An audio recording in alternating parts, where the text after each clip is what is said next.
Hi, everybody. Welcome back to episode 2 of my story here on Cancer to Marathon. I'm trying to keep these episodes pretty short so that you have the opportunity to rewatch them, go back and pause, and really absorb the information.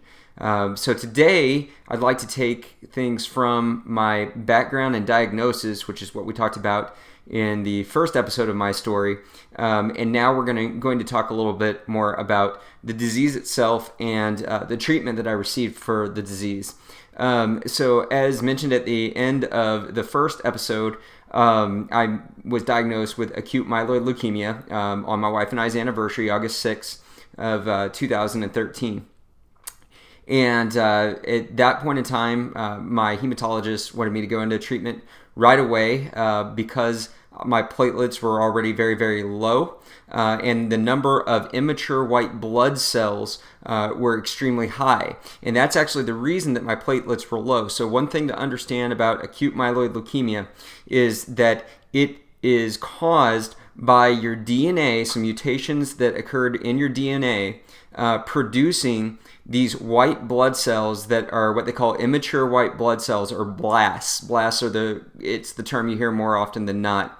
And what happens is these things multiply very, very quickly, and they basically snuff out your platelets and your red blood cells, which are the other two types of cells that you would normally have in your bloodstream. So you no longer have enough platelets to keep your blood from clotting. That's what was happening and causing those petechiae, those little tiny bruises or purple dots that I was getting under the skin that I thought initially might have just been a dermatology issue. Didn't have enough platelets to stop that internal bleeding. And then the other thing that was happening, and it caused my very high heart rate, which was the big concern while I was in the ICU, was that I didn't have enough red blood cells. So I didn't have enough hemoglobin to transport oxygen to the different organs in my body. And so we were worried about organ failure, obviously. And so, and that along with my extremely high heart rate, obviously cardiac issues, things like that. So there were a lot of things that were on the table at that point in time that we needed to correct.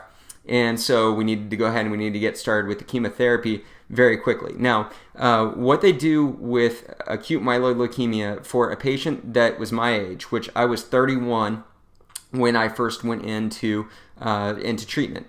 Just turned 31, actually, a couple weeks after my 31st birthday. They're able to hit you pretty hard with chemotherapy. Since it is a blood cancer, there is not a physical mass that they're trying to attack, like they might in, let's say, pancreatic cancer or breast cancer or something like that. So it's really a chemotherapy-based treatment. And so there are a couple different stages of your chemotherapy. The first one is called your induction round of chemotherapy. And basically the goal of the induction round is to get you into what they call a clinical remission, meaning that you get the majority of your immature white blood cells are removed from your system. And so they basically want to just get you in a stable state.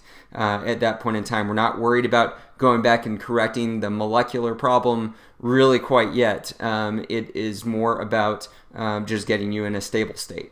And so what my doctor ordered for me, because I was relatively young, I could handle a pretty heavy dose of chemotherapy. She ordered what was called the 7-3 plan. And what it was 7 days of a drug called cytarabine, which was kind of the core drug throughout my chemotherapy, and 3 days of a drug called idarubicin. And idarubicin is pretty hard on you. It's what causes you to lose your hair, and it really makes you not feel very good. Little stomach issues, things of that nature. Thankfully, not anything too bad in my case, but it has different effects for different people. So I did 7 consecutive days of cytarabine and 3 consecutive days of idarubicin through an IV bag.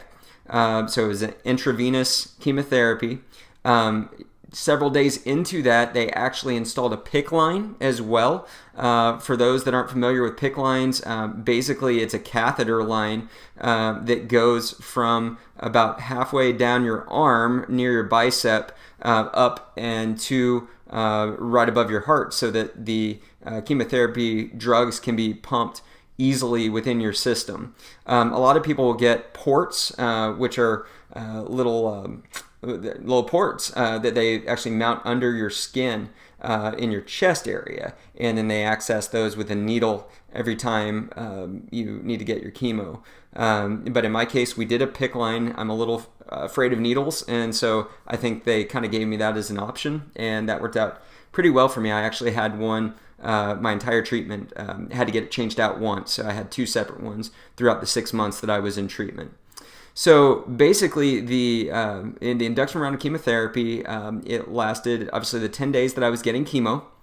What happens then is that, again, your blood cell counts, not just your white blood cell counts, but all of your blood cell counts go down during that time. And basically the goal is to remove what you had and let your body replace that with hopefully something better. And that's your white blood cells, your red blood cells, and your platelets.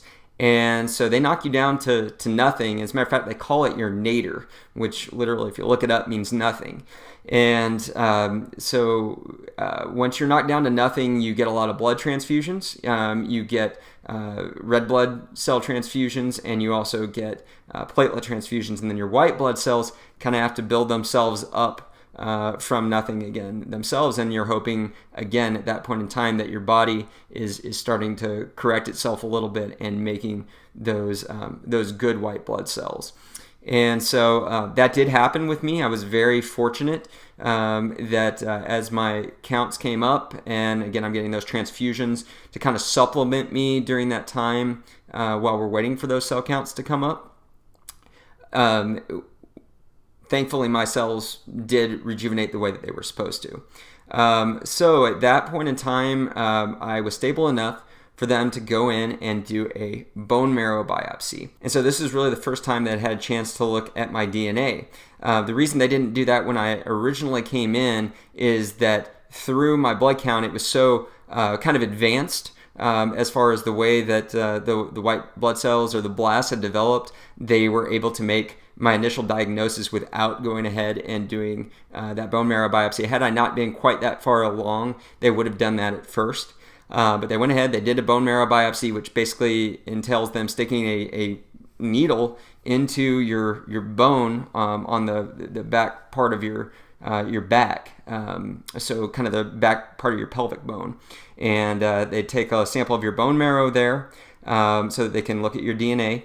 They also take a small sample of the bone there as well.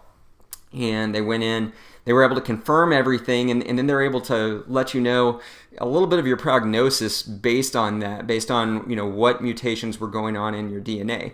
And originally they came back, and I had kind of a moderate prognosis. It was not the best category. It was not the worst category. It was kind of in the middle.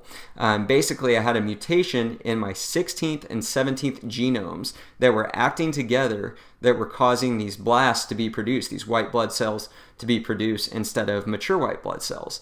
And so we knew going forward from there that we needed to go ahead and tackle those. And we were able to make a treatment plan. My doctors were able to make a treatment plan in conjunction with the doctors up at MD Anderson Cancer Hospital. And so they were able to kind of put their minds together and put together a custom treatment plan just for me. During this time, they also did a spinal tap. They wanted to make sure that none of the mutated cells had gotten into my spine, my vertebrae, and my spinal fluid, as well as potentially having ventured up to my brain.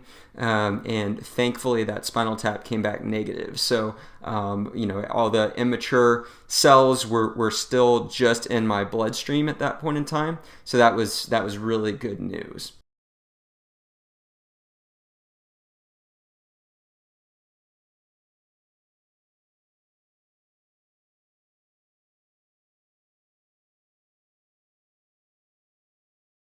So we'll stop this episode right there. I think we're already at about 9 minutes or so, and I've explained the induction portion of the chemotherapy, kind of what happened a little bit after the induction round, after my body had stabilized, and we were able to go in and look at the mutations in the marrow.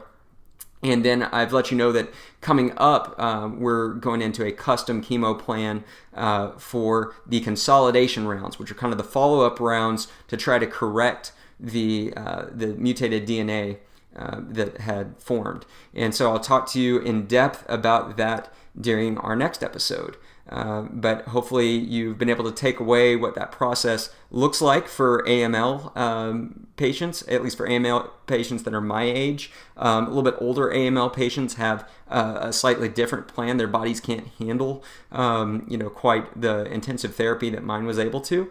And I will talk a little bit about what they would typically do for those folks a little bit later on, because it actually ties in to some of the consolidation plans that they made for me. So I hope you guys were able to take away something from this episode, and I look forward to touching base on the consolidation in the next one. Hope you have a wonderful day, and we'll see you soon.